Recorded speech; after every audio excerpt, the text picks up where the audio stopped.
kembali lagi di Hitam Putih. Sudah ada Mbah Sadiman di sini yang menanam pohon beringin berhektar-hektar sampai daerahnya yang tadinya kekeringan sekarang sudah berlimpah dengan air. Dan itu dikerjakan sendirian tanpa bantuan orang lain, mengorbankan segala sesuatu yang dia punya dari uang, sampai waktu, tenaga dan sebagainya.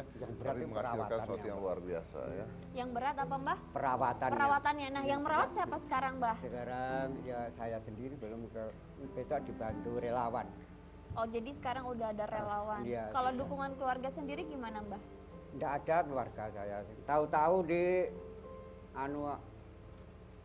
wartawan datang itu loh. Keluarga saya tahu-tahu wartawan nyuting ke puncak itu. Maksudnya keluarga nggak tahu gimana Mbah? Keluarga saya loh. Istri saya itu. Tahu-tahu wartawan datang untuk saya diajak nyuting. Oh, tadinya istri nggak tahu atau gimana? Tidak tahu. Istri nggak tahu Tidak Mbah tahu, nanam saya pohon? tanam tidak tahu. Oh ya? Anak saya tahu-tahunya di internet itu. Sudah. Anaknya bahkan taunya di internet. Iya, ya, anak saya itu.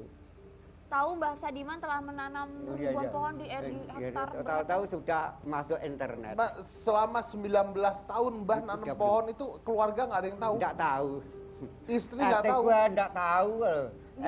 Istri? Iya, ya tidak tahu. Istri nggak tahu Mbah pergi kemana tuh nggak tahu? Tidak tahu. Istri yang baik. Soalnya Pak, nah kalau bocor emosi gitu loh Pak. Kalau apa Mbah emosi? Karena cara saya tanaman selingkuh saya itu. Soalnya kalau mengerti mesti tidak boleh. Oh, kalau istri tahu pasti nggak boleh. Iya, gitu. iya. Kenapa nggak boleh, Pak? Mesti loh tidak ada hasilnya. Oh. Karena pendapatnya situ. Kalau pendapat saya itu banyak hasilnya. Iya. Jadi nggak cerita sama istri? Enggak. Nah, kalau tanam. Kalau jual kambing, jual apa gitu gimana? Enggak tahu loh saya caranya. Masa istri nggak tahu? Kalau istri kan biasa kalau caranya itu bisa. kan tiba-tiba Iya. kambing hilang gitu. Enggak tahu soalnya kayak enggak untuk beli apa gitu. Oh, bohong aja pokoknya ya. Iya, enggak bohong enggak jadi gitu. Nggak bohong aja. Iya. Nah, kalau pergi kerja tiap hari nanam pohon, bilangnya pergi kemana? Nah, mengarit, Hah? cari rumput. Cari rumput atau cari kayu? Cari rumput atau cari kayu? Iya. Kalau pulang bawa rumput atau bawa kayu, orang istri sudah senang gitu loh. Oh, enak ya. Iya. Pulang bawa rumput, istri senang loh. Kalau istrinya tahu nggak boleh, Pak ya?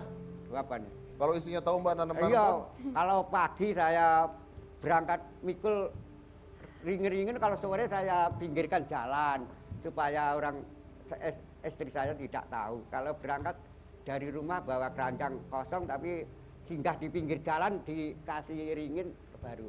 Nah, itu orang-orang nggak ada yang ngomong sama istri sama anak? Iya, ngomong masalah orang itu sama yang tidak. Oh, banyak yang tidak senang. Titip di situ saja sudah tidak boleh ada kok. Tanaman ringin itu. Jadi intinya, Ya akan dibuangi gitu loh orang lain. jadi intinya nggak ada yang tahu ya, Mbak ya? RT kula tahu-tahune apa wis anak sing gede gitu. RT juga nggak tahu. Udah tahu kok. RT nggak tahu, istri nggak Iya. tahu, anak Hebat nggak ya tahu. si Mbah ini ya. Luar biasa. Gimana ya. ngibulnya tuh gimana Jauh, Mbah Pak. nggak ketahuan? Tempatnya jauh terus sulit tempatnya itu. Kalau tidak minat tidak mau memasuki hutan itu. Soalnya bertebing-tebing sulit itu. Oh, tempatnya itu Iya. agak sulit Iya, dijangkau. Iya, tebing-tebing gitu lah. Jadi cuma Mbah aja nih yang Iya. bisa menjangkau gitu. Iya, Jadi iya. Mbah nggak ketahuan Saya- ngapain gitu. Kalau tidak ada orang mengarit, cari rumput jarang. Tebing sulit gitu. Tapi ya memang benar sih, ya pokoknya Bapak Terus kerja jalannya sendirian itu lebat itu loh. ya. Bapak nggak capek tuh, nggak merasa putus asa, Ya, udahlah enggak. gitu. Kalau putus asa Pak, gagal itu. Kalau putus asa gagal. Kalau ditebangi orang sana tidak putus asa. Terus bertambah terus. Disuruh diganggu sini, diganggu lain daerah situ. Nah, Bapak kan daerah jual kambing, jual apa segala, penghasilan Nah, Bapak dari mana? Nat? itu dari jualan cengkeh, dari apa-apa itu. Ya dari sengon, dari bibit, merito, bibit, tidak apa-apa. Sebagian. Jadi- Tapi dibagi-bagi ini untuk keluarga, ini untuk bibit, ini untuk masyarakat kalau ada tarian-tarian itu Jadi intinya keluarga mah selama ini menganggapnya Bapak bekerja gitu ya? Iya, iya. Wow. Kalau sekarang keluarga ngedukung? Sekarang sekitar saya banyak yang mendukung. Sekarang sudah merasakan airnya itu, terus bibit-bibitan dari pemerintah itu. Istri bilang apa istri? Ya, senang sekarang senang sudah merasakan dari bantuan sedikit-sedikit itu. Istri udah senang sekarang? Ya sudah. Ika, katanya ada Iya, di kerabat sini. dari... Saya masih lagi mikir gimana belajarnya bohong 19 tahun sama istri itu. Kan Bapak Mbak Nik nggak ke sana-sana naik bukit-bukit gitu-gitu. Kalau mau bohong nggak ke tuan istri, sono ke bukit sono. Jauh banget. Sana Jauh, sama Ninja Pak. Hattori sana. Jauh, rumah saya ke gubuk saya itu 3 kilo, belum masuknya itu. Siapa mau masuk? Masuknya 3 kilo, 4 kilo. Tuh, jadi nggak ketahuan. Dari rumah dia 3 kilo, masuknya 3 kilo, 4 kilo, ora berapa jauhnya. Nggak megang handphone ya Pak ya? Enggak. Wah memang handphone tuh memang bikin susah semua hal. Bisa terjangkau. Enggak Jangan bisa, harap. Pak. Enggak pakai handphone. Ika, Iya, di sini ada di bangku penonton ada kerabat dari Mbah Sadiman ya. Saya kan sangat bangga dengan Mbah Sadiman. 19 tahun lamanya seorang diri. Kebetulan saya mengajar di sana itu sudah lebih dari 10 tahun. Jadi separuh dari kegiatan Mbah Sadiman saya mendampingi beliau. Kalau ada masalah saya dampingi. Kadang-kadang kan dari perhutani itu juga sedikit menganggap itu ada masalah begitu. Karena itu kan yang ditanami Mbah Sadiman kan lahan perhutani semua. Bukan lahan pekarangan desa, bukan lahan perorangan. Itu hutan lindung. Tetapi hutan lindung itu kan dimanfaatkan oleh masyarakat dekat hutan di situ. Untuk ditanami rumput, untuk ditanami langon, itu kan menghasilkan. Tetapi karena ditanami beringin Mbah Sadiman, itu kan lingkungan itu kan menjadi rindang, akhirnya kan tidak menumbuhkan rumput itu. Mengganggu lah, dianggap kegiatan Mbah Sadiman itu mengganggu masyarakat sekitar. Jadinya ya ada yang nebang, ada yang mengganggu begitu. Tetapi Mbah Sadiman terus nanam terus, kegiatannya luar biasa.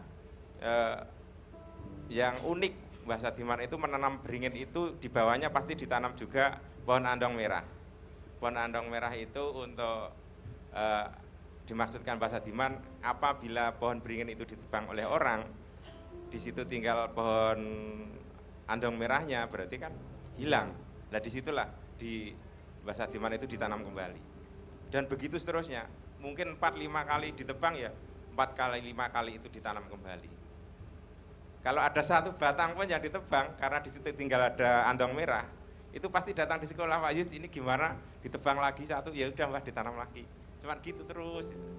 Jadi kami mendampingi itu tidak ikut menanam, kami hanya memberikan motivasi saja biar Mbah Sadiman itu tidak merasa kecewa, tidak terganggu dan lain sebagainya seperti itu.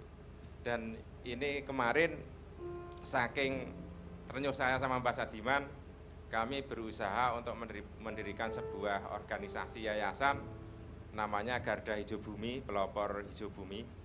Itu kami berhasil merekrut mereka-mereka dimanapun, semua adalah kalangan mahasiswa, ikut menanam pada tanggal 29 November kemarin 10.000 pohon beringin.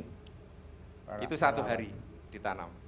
Itu yang hadir dari mahasiswa Malang, bahkan sampai di Bali juga hadir, Kalimantan, Medan, Jakarta banyak, Bandung banyak, Jogja, Solo, Semarang, komplit itu ikut menanam bergabung beserta Mbah Sadiman. Berarti Mbah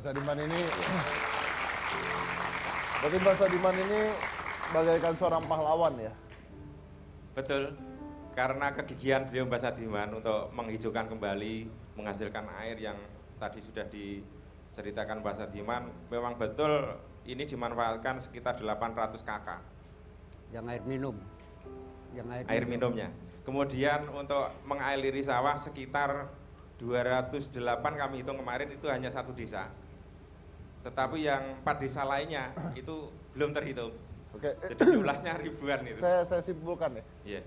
Berarti sekitar 800 keluarga Iya. dan ratusan sawah ratusan sawah yang dikelola oleh Ya. masyarakat sekitar. Saat ini 800 keluarga tersebut, 800 keluarga berarti jumlahnya ribuan ya? Ribuan, orangnya ya. iya. Itu bisa minum air, Bisa minum air karena Mbak Sadiman. air bersih dan Iya. sebagainya, dan sawah bisa jalan Betul. karena satu orang. Karena satu orang. Karena Mbak Sadiman. 19 tahun. Iya. Ya.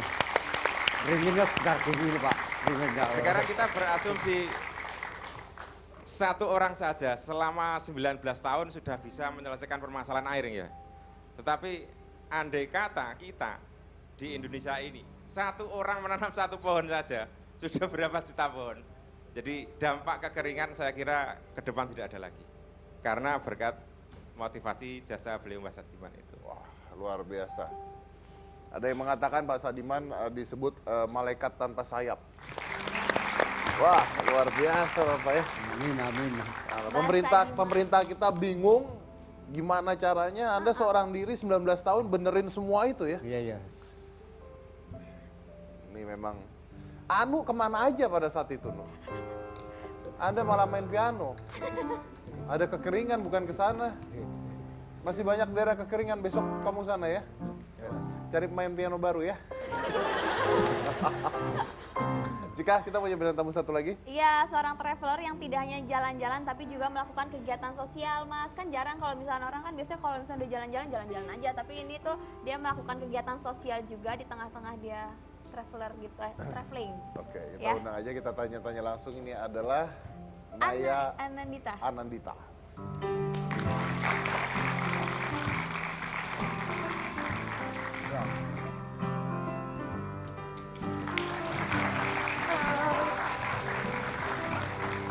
Hai, Pak.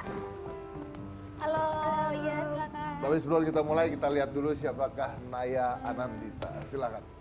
Angel sent from above.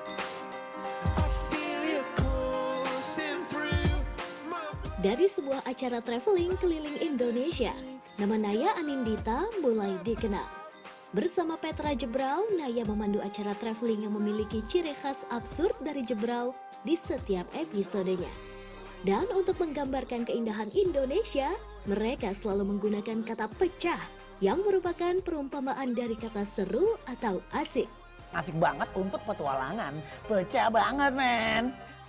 Tidak hanya sekedar traveling saja, Naya juga terkadang menjalani hobi traveling yang sekaligus menjadi profesinya dengan melakukan kegiatan sosial.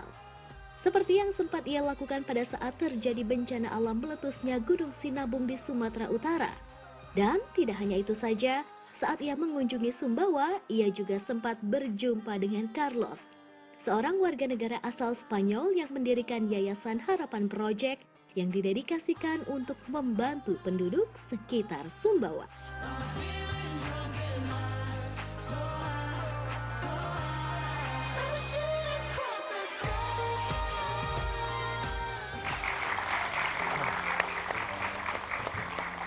Jadi Naya Anindita ya, bukan Anandita ya, Anindita. Oke. Jadi kamu ini kerjanya apa? Host di salah satu acara travel show. Terus saya juga director, bikin-bikin film layar lebar, bikin film pendek juga. Terus kerja-kerja sosial, iseng-iseng juga. Sama Terus- suka traveling gitu intinya. Kenapa? Sama suka traveling. Suka traveling juga. Kemana aja sudah? Udah banyak banget ke Kalimantan, Flores, Jawa, ke Sumatera, ke Aceh. Indonesia ya? Berarti Indonesia, semua. ke Nepal pernah, ke India Oke, pernah. itu kan katanya kan melakukan kegiatan sosial pada saat traveling. Apa kegiatan sosial? Waktu itu kita pernah pergi ke Sinabung, kebetulan saya sama teman saya satu lagi. Kita ke Sinabung waktu pas zaman pasca meletusnya Gunung Sinabung. Terus pas ngeliat di TV kayaknya aduh pengen ngelakuin sesuatu gitu. Kayaknya kalau cuma nonton doang dan berdoa tuh kayaknya useless gitu. Jadi kayak kita pengen pergi bantu mereka di sana gitu. Pas pergi ke sana kita ngumpulin dana lewat Twitter segala macam, terus berangkat ke Sinabung. Nyampe Sinabung kita bantuin dari bagi-bagiin sembako, terus ngajak main gambar-gambar sama anak-anak kecilnya, terus juga ngajar bahasa Inggris ke anak-anak kecil yang di Sinabung gitu. Terus abis itu beres kerja sosial, terus habis itu pergi ke Danau Toba gitu. Terus kita juga sempat pergi ke Yayasan Harapan Project juga bantuin Carlos yang waktu itu pernah kesini. Oh iya, iya, Carlos, iya, iya. iya. Oh iya, iya. Gitu. Oh itu yang bule yang kamu ketemu berarti ya? Iya, Iya, iya. Masih di mana dia sekarang? Carlos kemarin habis dari Jakarta, terus udah gitu kayaknya dia mau kembali ke Spanyol buat cari dana. Jadi Carlos itu adalah orang Spanyol yang di Indonesia, tinggal di Indonesia untuk membantu masyarakat daerah yang terpencil ya. Iya, Daerah terpencil dengan ngajar dan sebagainya, dan itu bukan orang Indonesia, itu orang Spanyol. Jadi orang luar di Indonesia, dia ngebantu pendidikan dan sebagainya di Indonesia. Itu luar biasa ya. Iya. Jadi orang luar yang peduli orang luar. Jadi Iya. kita harus lebih peduli lagi terhadap masyarakat kita nih, karena masih banyak anak-anak yang butuh bantuan kita. Oke. Terus kamu kalau itu ngelakuin itu udah berapa lama? dari pertama kali ngelakuin kegiatan sosial itu yang pertama yang sinabung itu tahun 2013 2013. Sampai sekarang masih terus? masih. Pengennya sih setiap tahun pengen selalu ngelakuin kegiatan sosial gitu. At least setahun sekali harus ada satu kegiatan sosial yang dikerjain. Berarti kamu ngumpulin dana dari teman-teman gitu? Iya, dana dari teman-teman, dari Twitter, dari sosial media sih sebenarnya lebih banyaknya. Nah, kalau kayak si nabung itu kan ada kejadian terus kamu datang. Kalau misalnya nggak ada kejadian, Kalau nggak ada kejadian kayak kemarin pas kita ke Sumbawa, kita mau pergi ke Sumbawa, terus kita nyari di Sumbawa nih kira-kira Masalahnya ada apa apa ya gitu yang menarik secara problem-problem apa yang menarik di sana gitu yang bisa kita bantu. Terus pas ngecek ke Sumbawa ternyata ada Harapan Project itu, terus kita ketemu sama Carlos waktu itu di Bali dulu, ngobrol-ngobrol sama Carlos di Bali. Terus pas tahu kalau ternyata dia sendirian dan ngerjain semuanya sendiri, langsung kayak oke, let's go to Sumbawa. Akhirnya kita ke Sumbawa dan sambil syuting, sambil ngerjain kerjaan juga, terus sambil bantu-bantu dia juga, dan kita ngeliat sendiri gimana ya, kayak dia tuh passionate banget untuk ngebantuin orang, dan di situ kayak bikin saya jadi makin ngerasa kayak kalau dia bisa, saya juga pasti bisa. itu yang menarik loh kalau kamu ngeliat tadi kan ngeliat kalau sendirian bantu ya. Ini kayak kakek Sadiman, dia sendirian 19 tahun kan tadi kau dengar ceritanya 19 tahun sendirian tapi bisa merubah satu daerah. Hanya Iya, itu satu hebat orang. banget. Keren banget, Pak. Terima kasih. Harus banyak, sebenarnya kita butuh banyak bapak di dunia ini, Pak. Kalau ada kayak 1 juta penduduk kayak bapak, udah kayak dunia udah pasti bakalan keren banget, Pak. Iya, Iya, bakal tadi aku damai. juga ngomong kayak gitu. Iya kan? Iya, banget loh. 1 juta aja kayak bapak ya. Wah, Yang iya. ngomong gitu sebenarnya bapak itu tadi.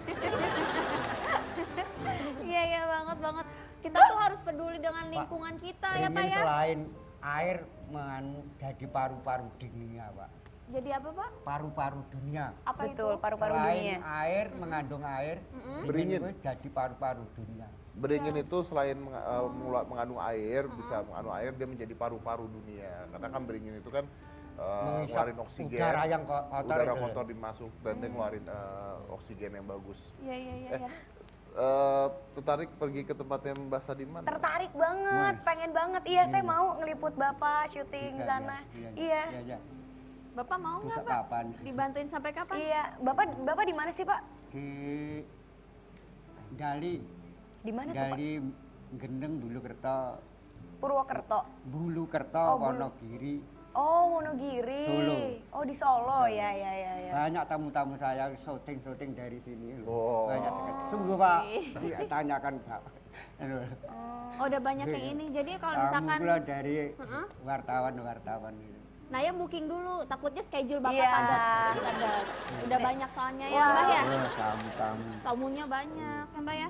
Kita oke, jangan mana-mana, tetap di Hitam Putih.